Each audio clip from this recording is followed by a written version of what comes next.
لما سبق والفاتح لمن غلق المعلن الحق بالحق ابی القاسم محمد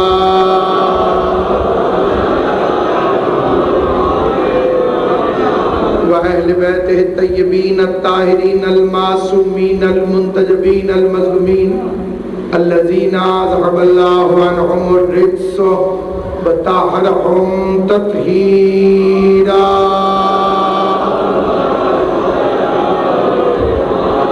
ولعنة الله على أعدائهم أجمعين أما بعد قال سبحانه وتعالى في كتابه المبين بسم اللہ الرحمن الرحیم لعلکم تتقون صلوات پڑھ لیں محمد و اہل بیت قرآن مجید فرقان حمید کی ایک آیت کو تلاوت کر کے 70 آیات کی تلاوت کا ثواب حاصل کیا. جنہیں بات سمجھ آئی ہے خدا انہیں سلامت رکھے، جنہیں بات سمجھ نہیں آئی انہیں تشریح کرنا چاہتا ہوں کہ 11 مہینے میں ایک آیت کی تلاوت کا ثواب ایک آیت کے برابر. اس مہینے کے اندر اگر کوئی ایک آیت کی تلاوت کرے تو اللہ اسے 70 آیتوں کی تلاوت کا ثواب عطا کرے. جنہیں بات سمجھ آ گئی ہے انہیں اگلے فکرے کا لطف آئے گا. 11 مہینے ایک دفعہ یا علی کہو، ایک ختم قرآن کا ثواب.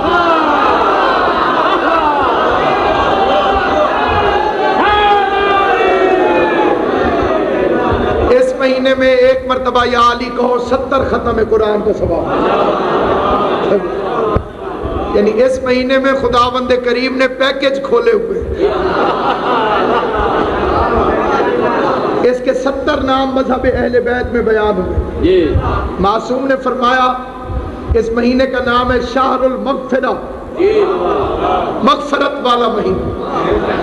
مذہب شیعہ میں صرف رمضان کہنا گناہ ہے.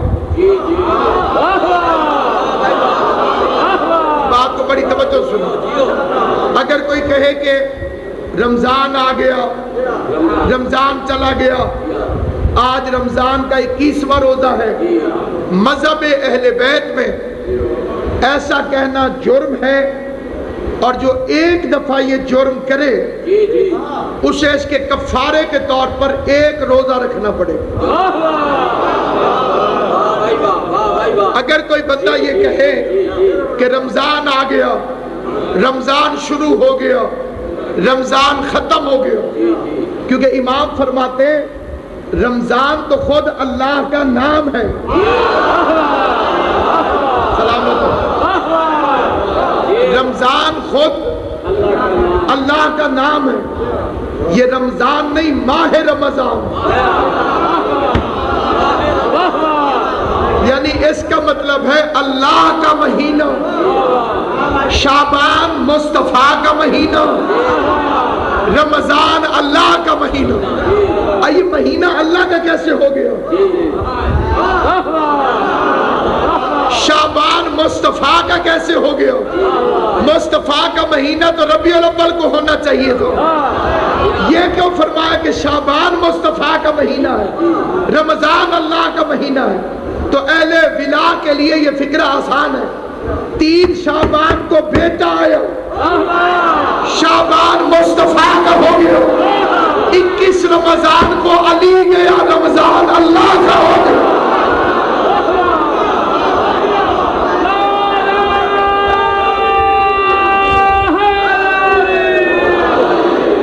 یہ ماہ رمضان، اس کا ایک نام ہے شہر الانابہ، ایک نام ہے شہر التوبہ، ایک نام ہے شہر المغفرہ، ایک نام ہے شہر الواسعہ.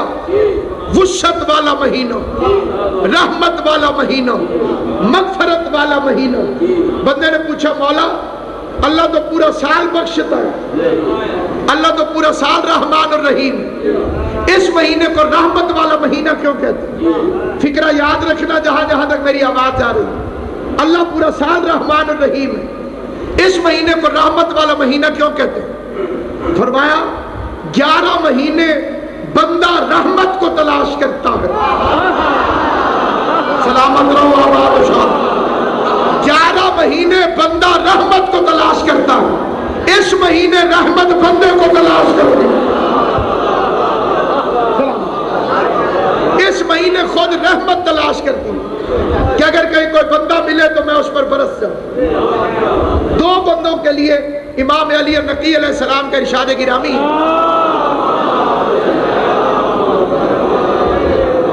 فرما 2 بندے بدبخت ہیں. ان کے نزدیک 2 بندے بدبخت ہیں. روایت میں لفظ ہے, وہ صحیح روایت پڑھتا ہوں, پوری پڑھتا ہوں. 3 لوگ بدبخت ہیں. اب اس میں میرا کوئی قصور نہیں, رسول نے اتنے ہی فرمائے.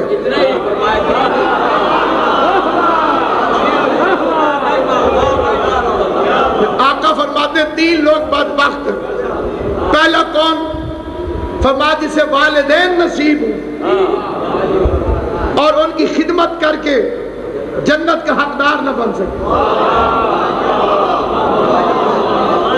ماں اور باپ نصیب ہو اور خدمت کر کے انہیں راضی کر کے حقدار جنت نہ بنے تو بدبخت. اور 3 چیزوں میں مذہب کی کوئی قدغن نہیں. 3 چیزیں ایسی ہیں جن میں مذہب کی کوئی رکاوٹ نہیں. پہلے مہمان. یہودی بھی ہے تو خدمت کر.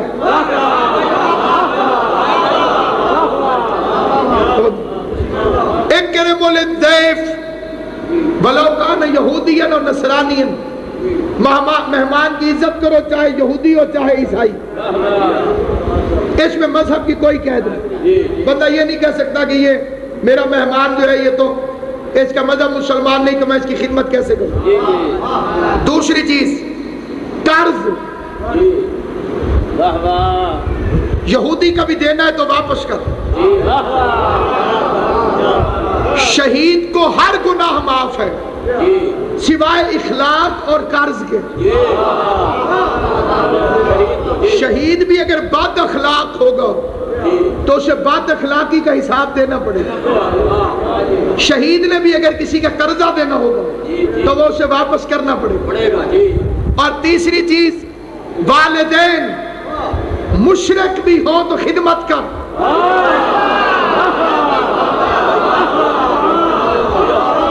یہ میں مذہب شیعہ بیان کر رہا ہوں آپ کے ساتھ. ان 3 چیزوں میں مذہب کا کوئی استثناء, ان 3 چیزوں میں مذہب کا کوئی بہانہ نہیں. جی میں والدین کی خدمت کیوں نہ کروں, جی کیسے کروں, وہ تو مشرک ہیں. مشرک بھی ہیں تب بھی تو خدمت کر. ان کی اطاعت اس وقت حرام ہوگی جب ان کی اطاعت کی وجہ سے اللہ کی اطاعت کو فرق ہو. یہ کلیہ میں ایک دفعہ پھر بتانا چاہتا ہوں. مخلوق کی اطاعت اس وقت حرام ہو جاتی جب خالق کی اطاعت متاثر. میں یہ فکرہ ایک مرتبہ پھر سمجھانا چاہتا ہوں. مخلوق کی اطاعت یعنی مخلوق میں کئی ہستیاں ایسی ہیں جن کی اطاعت کرنی پڑتی. مثلا والدین کی اطاعت واجب ہے. ایک صلوات پڑھ لیں بلند آواز سے محمد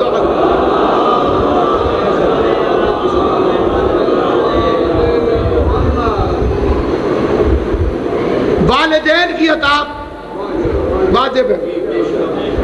دوسری اطاعت استاد کی اطاعت علم کی بنیاد پر. تیسری اطاعت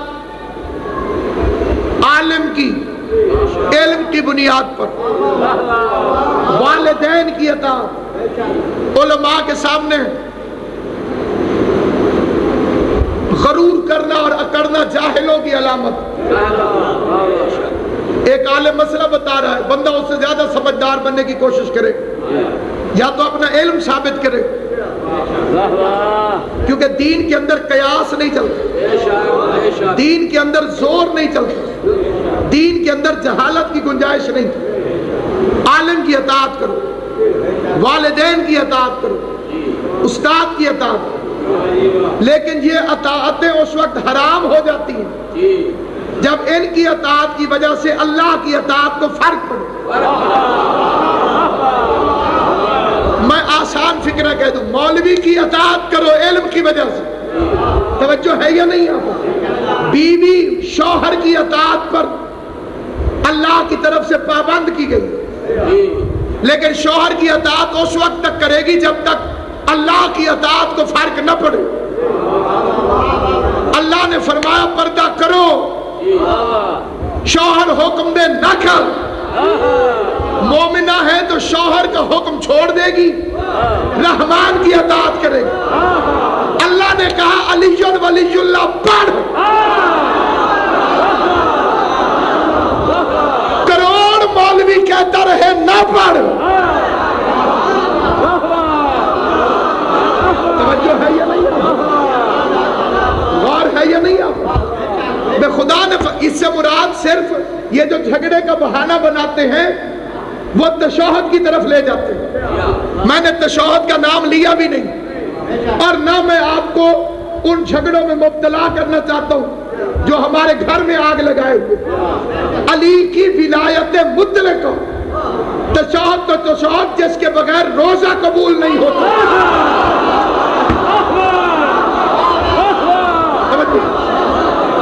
میں روزے کے اندر تو آپ کو کچھ نہیں پڑھنا پڑتا، اگر علی کی ولایت کا اقرار نہ ہو۔ کئی بندے کہتے ہیں جناب فلاں لوگ تو 10 منٹ پہلے کھول لیتے ہیں، کوشش کرو گھنٹہ پہلے کھولیں، کیونکہ جو علی کی ولایت کا قائل نہیں وہ آدھی رات کو بھی کھولے تو کوئی فائدہ نہیں۔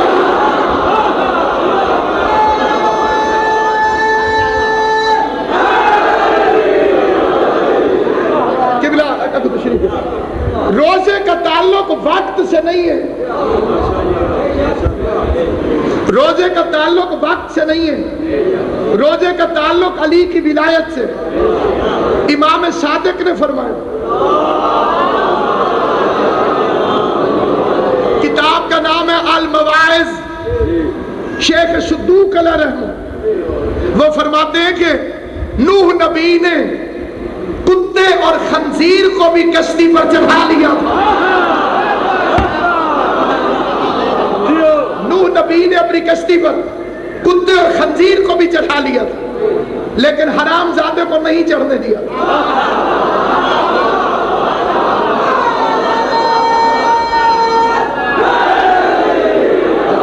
چہرے بھی دیکھوں گا، فکرہ بھی پڑھوں گا۔ نوح نبی نے کتے اور خنزیر کو بھی کشتی پر چڑھا لیا، لیکن حرام زادے کو نہیں چڑھایا۔ اور امام فرماتے ہیں علی کی ولایت کا منکر تو حرام زادے سے بھی زیادہ ہوتا ہے۔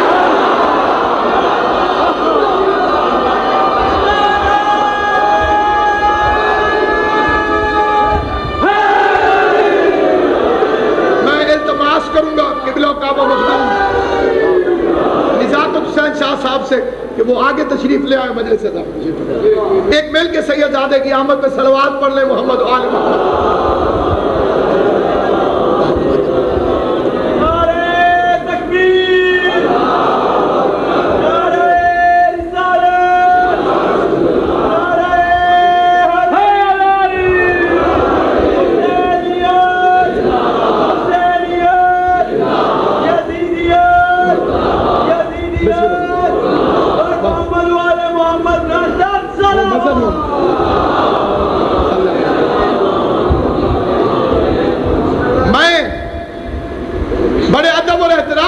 یہ فکر عرض کرنا چاہتا ہوں کہ سامعین گرامی، قبولیت روزہ کا تعلق کھولنے اور بند کرنے کے وقت پر نہیں ہے، اور نہ ان باتوں پر جھگڑنے سے کوئی حاصل ہے۔ جسے لیلۃ القدر کے مہینے میں لیل کا ترجمہ سمجھ میں نہ آئے،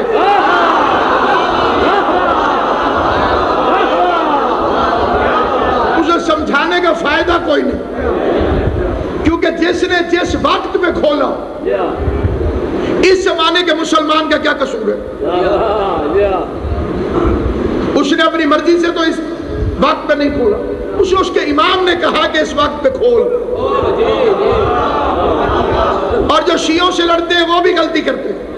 ہم اپنی مرضی سے تو لیل کا انتظار نہیں کرتے. ہمیں بھی ہمارے امام نے کہا ہے کہ لیل کے وقت کھولو. اب یہ پتہ نہ کرو کہ ٹائم کس کا صحیح ہے, یہ پتہ کرو کہ امام کس کا صحیح ہے. یہ جھگڑا نہ کرو کہ ہاتھ باندھنا ٹھیک ہے کہ کھولنا ٹھیک ہے. جس نے باندھے اسے اس کے امام نے کہا, جس نے کھولے اسے اس کے امام نے کہا. یہ پتہ نہ کرو کہ باندھنا ٹھیک ہے کہ کھولنا ٹھیک ہے, یہ پتہ کرو کہ امام کس کا ٹھیک ہے. کیونکہ اس کا تعلق ہے اس کے ساتھ جس کے پیچھے لوگ جائیں گے. یوم ندعو کل اناس بامامہم, قیامت والے دن ہر انسان اپنے اپنے امام کے ساتھ اٹھے گا. دیگ کا نمک چیک کرنا ہو, ساری دیگ نہیں کھاتے.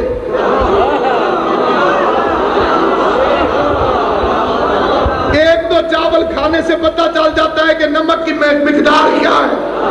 اللہ بھی ہر بندے کو ہو سکتا ہے علیحدہ چیک نہ کرے, امام آتا جائے گا, فیصلے ہوتے جائے گا.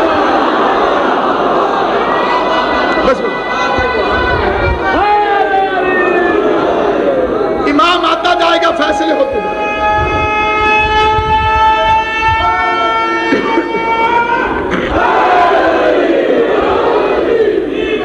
تین لوگ بدبخت ہیں. رسول خدا کی حدیث پڑھ, پہلا وہ جسے والدین نصیب ہے, ماں یا باپ نصیب, اور وہ انہیں راضی کر کے جنت نہ حاصل کر. کیونکہ ماں باپ کو ناراض کرنے والا آل محمد کے نزدیک قابل قبول نہیں. اس لیے مصطفیٰ فرماتے ہیں انا و علی ابو ھذا الامہ, میں اور علی اس امت کے باپ ہیں. توجہ ہے یا نہیں آپ کو؟ وہ باپ جس کا انکار جہنم میں لے جاتا ہے علی ابن ابی طالب ہے. انا و علی ابو ھذا الامہ, میں اور علی اس امت کے باپ ہیں. دو باپ گالی ہے.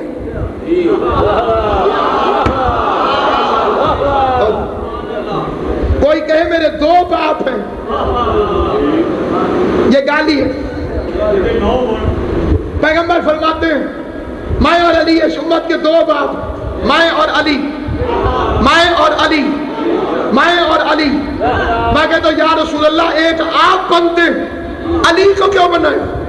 فرمایا سر میں بنتا تو تم میرے بعد یتیم ہو جاتے. جنہوں نے نبی کے بعد علی کو امام نہیں مانا,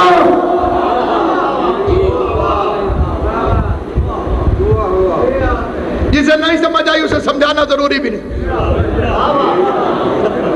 تو سامعین کرام قدر, دوسرا بدبخت معصوم فرماتے ہیں کہ دوسرا بدبخت وہ ہے کہ جس کے سامنے محمد مصطفیٰ کا نام لیا جائے اور وہ صلوات نہ پڑھے. حضور علیہ السلام کا نام آئے جس کے سامنے اور وہ درود نہ پڑھے. تیسرا بدبخت فرمایا جسے ماہ رمضان نصیب ہو. سید دادے نے فکرہ فرمایا کہ روزے نہ رکھے, یہ فکرہ نہیں ہے, کیونکہ روزے رکھنا اطاعت نہیں. جو ماہ رمضان میں اللہ کو راضی نہ کر سکے. اب آپ میں سے بھی کچھ لوگ پریشان ہوں گے کہ جی اللہ تو راضی ہوتا ہے روزے رکھنے سے. یہ آپ کو کسی نے غلط کہا, صرف روزے رکھنے سے راضی نہیں ہوتا. اگر کوئی بندہ بیمار ہو اور روزہ رکھ کے بیٹھ جائے اللہ ناراض ہو جاتا ہے, کیونکہ روزہ تکلیف کا نام نہیں, اللہ کی اطاعت کا نام ہے.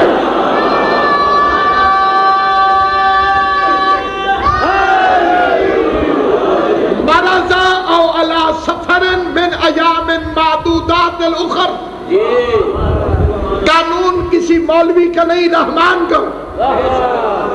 مریض ہو یا مسافر, مسافر کی تشریح آگے فقہ میں مختلف ہے. مسافر دو طرح کے ہوتے ہیں، ایک وہ جو کبھی کبھی سفر کرے، دوسرے وہ جو ہر وقت سفر کرے۔ جو ہر وقت سفر کرے پھر ان کے بھی دو حصے ہیں، ان میں ایک وہ ہے کہ جس کا سفر کے اندر روزگار ہے۔ ذاکر جو سفر کرتا ہے اس کا پیشہ سفر نہیں، سفر کی وجہ سے اس کا کام چلتا ہے۔ اسے عربی میں کہتے ہیں شغلہ السفر، اور دوسرا شغلہ فی السفر۔ ایک وہ کہ جس کا کام ہے سفر کرنا، اس کے ذریعے روزگار کمانا۔ ایک دوسرا وہ ہے کہ جو سفر کرے گا تو روزگار کمائے گا۔ مثلا ڈرائیور وہ گاڑی چلائے گا تو اس کا روزگار آئے گا۔ ایک ہے جو پھیری لگا کے کپڑا بیچے۔ ان دونوں میں شریعت کی اصطلاح میں فرق ہے، لیکن اگر کوئی مسافر ہو اور بیمار ہو، خدا فرماتا ہے نہ رکھ، میری اطاعت اسی میں۔ لیکن جن پر خدا کی لعنت برسی ہوئی ہوتی ہے وہ کہتے چاہے مر کیوں نہ جاؤں میں نے رکھنا ضرور۔ اس کے بعد ایک جھگڑا اور ہے جنہوں نے بہانہ بنانا ہوتا ہے، کیونکہ شریعت بہانے کا نام نہیں۔ روزہ واحد چیز ہے جس کا تعلق بندے اور خدا کے ساتھ۔ مسلمان خانے میں جا کے بندہ پانی پی کر آ جائے، کسی کو کیا پتا چلے گا؟ یا کئی بندے ہو سکتا ہے روزہ نہ بھی ہو لیکن مسکین اتنے بنے بیٹھے کہ مجھے قسم بھی کھانی پڑے تو میں کھا لوں گا، اینو ضرور روزہ ہے جنہا بولیا نہیں ہون تک۔ کیونکہ شیعہ کے لیے روزہ کوئی مسئلہ نہیں، ہم روزہ رکھتے بھی ہیں، روزہ بناتے بھی ہیں، روزہ چومتے بھی ہیں، روزے پہ جاتے بھی ہیں۔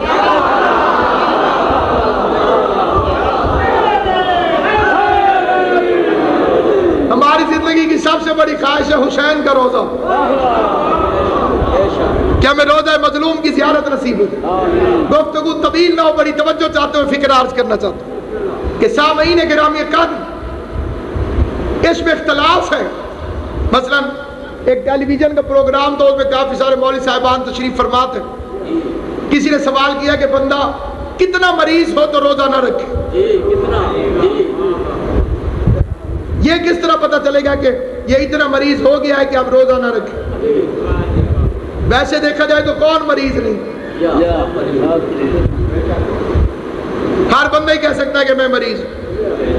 میں اس ممبر کی قسم کھا کے کہتا ہوں، سادات عظام تشریف فرمائے قبلہ مخدوم نزاک شاہ جی، ہر مولوی نے کہا جس میں جان کے جانے کا خطرہ ہو،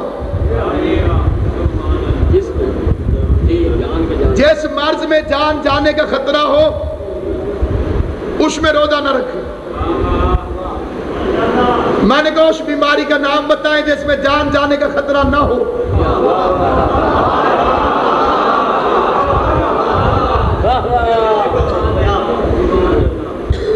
جی کیویں فوت ہوئیں جی؟ نیت چاہیے جی، ہلکا جی بخار ہوئے تھے جی، پتہ ہی نہیں چلے جی۔ بندے مرنے پہ آئے تو چکر سے مر جاتے ہیں، نہ مرے تو 6 ہارٹ اٹیک والے میں نے دیکھے۔ پتہ چلا یہ بندوں کے بنائے ہوئے مذہب ہیں۔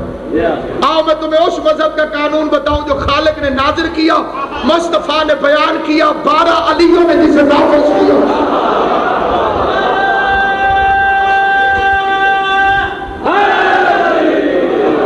بالخصوص میری چھوٹے بچوں سے گزارش ہے کہ اس فکرے کو ہمیشہ یاد رکھیں۔ چھٹے امام سے بندے نے پوچھا فرزند رسول بندہ کتنا بیمار ہو تو روزہ نہ رکھے؟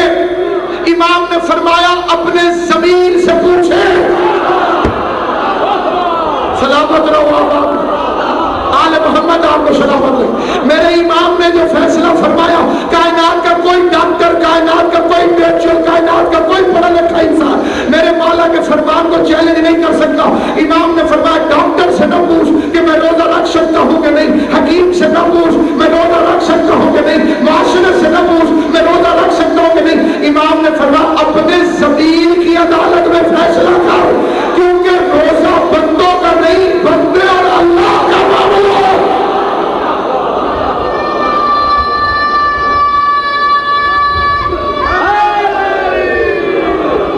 اپنے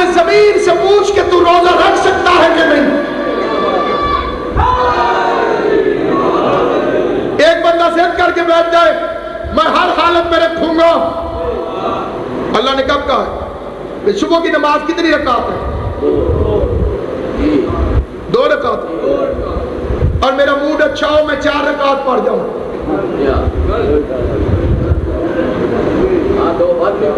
2 زیادہ ہی پڑھی ہے نا جی، کم تو نہیں پڑھی۔ اب اللہ سے کہو کہ مجھ سے راضی ہو جائے، ڈبل ثواب دے۔ اچھا 2 چھوڑ دے، 2 کا ثواب دے دے۔ وہ ایک مولوی تھا، وہ تسبیح پڑھ رہا تھا، نا سبحان اللہ، نا سبحان اللہ، نا سبحان اللہ۔ بندے نے پوچھا تیرے نال کی بنی؟ وہاں کہ 70 دفعہ پڑھنی آئی تے ڈھیر پڑھ بیٹھا۔ تو بچوں کینسل کر رہے ہیں جڑے زیادہ ہو گئے۔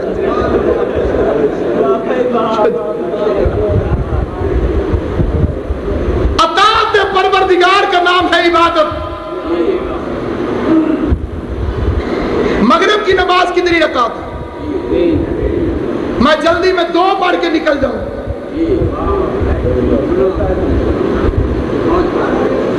ساری ماشاءاللہ مفتی تشریف فرمائے، فتویٰ ارشاد فرمائے۔ اللہ نے فرمائی ہے 3 پڑھ، مجھے جلدی تھی، میں 2 پڑھ کے نکل گیا۔ کیا فتویٰ ہے علماء کرام کا؟ ختم ہو گئی تھی۔ جو 2 پڑھی ہیں اس کا ثواب تو ہوگا نہیں ہوگا؟ سوچ کے فتویٰ دے۔ میرے کپڑے بھی پاک تھے، وضو بھی ٹھیک تھا، قبلہ صاحب فرمانے قبول دو، میرا رخ ہی قبلہ کعبے والے پاس ہے، پڑھی بھی میں رو رو کے، خوف خدا ہے، کوئی فائدہ نہیں۔ چلو 2 کا ثواب تو حاصل کرنے دیں، اس میں نے گالیاں نکالی ہیں، قرآن ہی پڑھا ہے نا جی، تو اللہ سے فرماؤ قبول کرے۔ نہیں جواب آئے گا اس نے کہی ہے 3، تو نے پڑھی ہیں 2 صحیح بھی پڑھی ہیں تو منہ میں مارے گو۔ اللہ نے اطاعت واجب کی ہے 3، اللہ کی، مصطفیٰ کی، حیدر کرار کی۔ کوئی بڑی نیک نیتی سے اشہد ان لا الہ الا اللہ پڑھے، اشہد ان محمد رسول اللہ پڑھے، لیکن تیسری کو چھوڑ دے، خدا پہلی 2 بھی قبول نہیں کرتا۔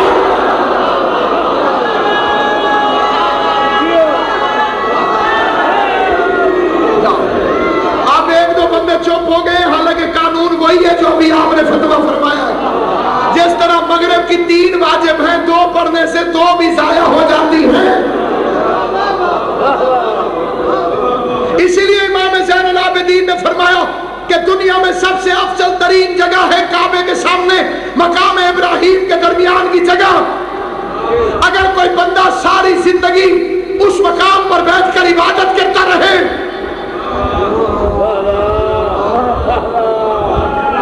گیارہ چیزیں مذہب شیعہ میں جیسے روزہ باطل ہو جاتا ہے، ہمارا روزہ صرف کھانے پینے سے نہیں ٹوٹتا، امام پر جھوٹ بول دو تب بھی ٹوٹ جاتا ہے۔ ہمارے روزے بڑے نازک روزے، پتھر سے زیادہ مضبوط ہے ہمارے علاوہ باقی مسلمانوں کے روزے۔ ساری مسواک ختم ہو جاتی ہے، روزہ بھی کھڑا۔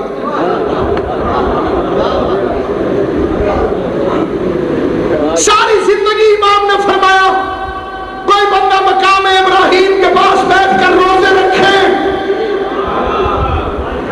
تسبیح عبادت میں گزارے، جانور کی طرح بے جرم اسے کوئی ذبح کر دے، زمزم سے غسل دیا جائے، کعبے کے غلاف سے کفن دیا جائے، کعبے کی زمین کو سینٹر سے کھود کے دفن ہو جائے، امام فرماتے ذرے کے برابر بھی علی سے بغض رکھتا ہوا تو جہنم میں جائے۔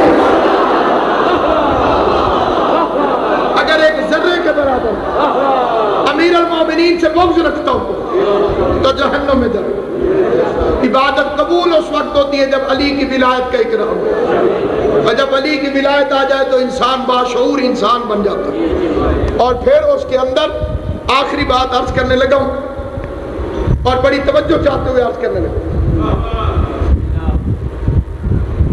اس لیے تم پر روزے فرض کیے لعلکم تتقون، تاکہ تم متقی بن جاؤ۔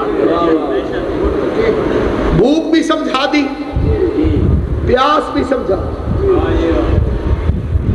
اس کے بعد ان 30 روزوں کی یا 29 روزوں کی قبولیت کی شرط ہے فطرانہ۔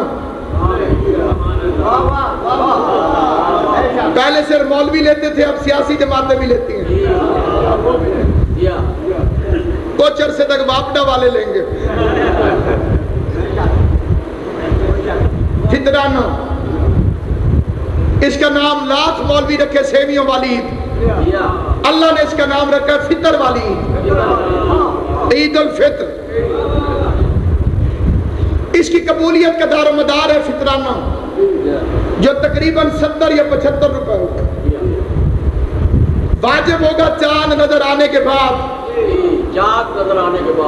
جب تک شوال کا چاند نظر نہ آئے کوئی 1 کروڑ روپیہ بھی دے دے تو وہ 75 روپے واجب باقی رہے۔ ایک بندہ اتنی خیرات کرے کہ روزانہ خیرات کرے، لیکن جب تک شوال کا چاند طلوع نہ ہو فطرانہ واجب نہیں ہوتا۔ اس کی بھی ادائیگی کا ٹائم ہے، جیسے فجر کی نماز کا ٹائم ہے، جیسے ظہر عصر کی نماز کا ٹائم ہے، جیسے مغرب عشاء کی نماز کا ٹائم ہے۔ اس کا ٹائم ہے جب شوال کا چاند نظر آ جائے اور عید نماز شروع ہونے سے پہلے۔ یہ مولوی اس لیے مسئلہ نہیں بتاتے کیونکہ وہ عید نماز پڑھاتے ہوئے فطرانہ اکٹھا کر لیتے۔ اصولاً تو یہ بتانا چاہیے کہ دیکھو، کئی بندے بڑے سمجھدار ہیں، وہ کہتے ہیں اسی علیحدہ کر کے رکھے، صدقہ، فطرانہ، زکوٰۃ، حق کے سادات جب تک حقدار کے ہاتھ میں نہ پہنچے ادا نہیں ہوتا۔ یہ اس وقت ادا ہوگا جس وقت بندہ اس کے ہاتھ کے اوپر حقدار کے رکھے۔ اگر فطرانہ نہ دو تو روزے قبول نہیں، اور فطرانہ ہے واجب، قیمت اتنی ہے جیسے ایک بندہ ایک وقت کی روٹی مشکل سے کھاتا۔ اب اللہ سے پوچھو معبود میرے 1 مہینے کی محنت دیکھ اور مقرر کردہ قیمت دیکھ، میرے پورے مہینے کے گرمی کے رکھے ہوئے روزے 75 روپے نہ دوں تو قبول نہیں کرے گا۔ فرمایا میں تجھے بھوک اور پیاس دکھا کر غریب کا دروازہ دکھانا چاہتا ہوں۔